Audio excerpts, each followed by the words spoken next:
అంతకన్నా నా జన్మకి ఇంకేం కావాలి సౌభాగ్యం. ఆవిడ నాతో మాట్లాడుతుంటే నేనన్నా, అమ్మ ఒక్క మాట చెప్పండి చాలు, జగద్గురువులు మీ కడుపున పుట్టారంటే ఏదో ఉంది, మీకు తెలిసి ఏం చేశారమ్మా, ఇది కారణం బహుశా. ఏమంటే శృంగేరికి పీఠాధిపత్యంలో కూర్చోడం అంటే మాటలండి, అది సార్వభౌమ పీఠం, అపరశంకరాచార్యులు వారు నడిచే శారద మాటల.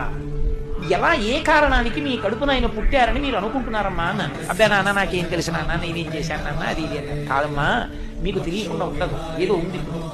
ఏ పుణ్యానికి మీకు అటువంటి కొడుకు పుట్టాడో దయచేసి నాకు చెప్పండి తల్లి అని అడిగాను. అడిగితే ఆవిడ నిజం చెప్పారు. నిజం చెప్పారంటే ఆవిడ అబద్ధం చెప్తారని నా ఉద్దేశం కాదు, నాకు అవగతం చేశారు అని.